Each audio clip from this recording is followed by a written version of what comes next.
Last week we talked about how much fun it is to play in Quincy at a great stadium. Even more fun when you win 32-13.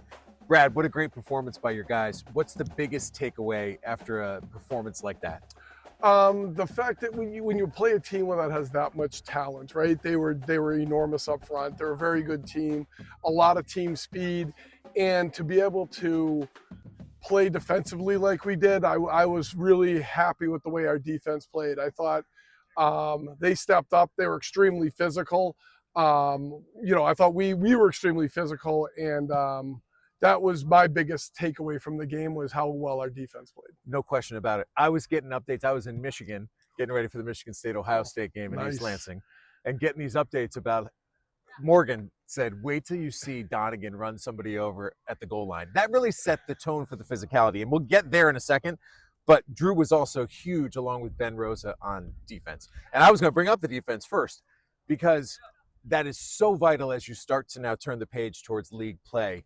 Defense is going to win games for this team ultimately, isn't it? Oh, absolutely. It has to. I mean, as much as the expression is, offense wins games, defense wins championships, right? We have a very tough schedule coming ahead. We have a lot of really talented teams in league, and our defense has to step up to be able to set a tone. And whether it's the physicality, whether it's keeping, if the offense is struggling, keeping us in the game until the offense gets going, they're going to be a huge part of our run in league play. So you not only were physical, lots of tackles behind the line of scrimmage, you also forced a couple of turnovers. Great to see Jaden Drayton with 2 interceptions. He also got in the end zone on the offensive side. I know how excited he was to get involved. When somebody breaks out like he did on Saturday afternoon, does that invigorate the whole team almost? Oh, absolutely. And on top of it, he had he defended a 2-point pass.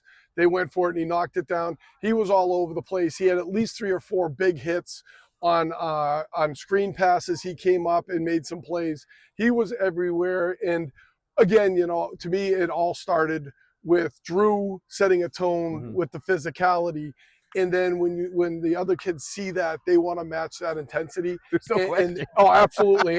and he did everything he could. And I thought he had a great game. Definitely the best game of his career. So we know that Martucci is going to be a force in the backfield, but it was great to see that Brendan got himself 68 yards, a touchdown himself. We know how physical and strong he is. Now it seems like you've got 2 bowling balls in the backfield that you can give the ball to and help offset what traditionally has been a Brad Pindel explosive spread type of attack. Okay, we do like to throw the ball a little bit, but just a little bit. But again, to me, the more versatile you can be, the harder you are to defend, right? When our ground game gets going, teams have to make decisions, and it puts them in a bind. And Brendan had a great game, really stepped up, carried the ball well, protected the ball, which is the most important part of being a running back. But again, it does give us options now in the backfield. And, we're looking forward to seeing him over the next couple of years. And yes, maybe not on purpose, but we did minimize 2 of the guys whose name we've referenced a few times already. But, Jack Holland, 292 yards, 23 completions and 5 touchdowns, and Charlie Toole up and over 150 yards receiving. It seemed like the perfect day for Westwood football. We did it. Jack did a great job in his first start, really stepped up, made some great reads, had some great protection. I'm not going to, Jack wouldn't have had the day he had if the line didn't play as well as they did. So the line protected him, and he was able to keep his eyes downfield and get the ball to a lot of different receivers. I mean, we had 5 different kids with a touchdown catch.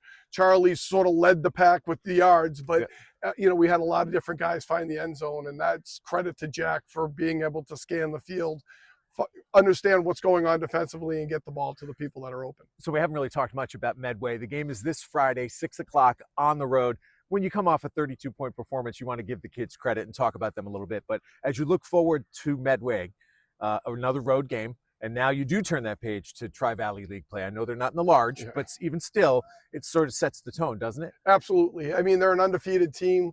They have a really good defense. I think they've only given up they average less than 20 points a game against. So we're expecting our offense to have its hands full this week.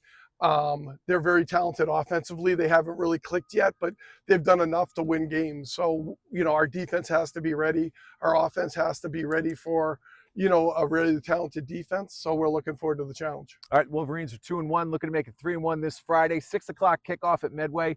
Good luck, Coach. Thanks as always for joining us. Thank you. Appreciate it. That's Brad Pindel, the head coach of the Westwood Wolverines football team.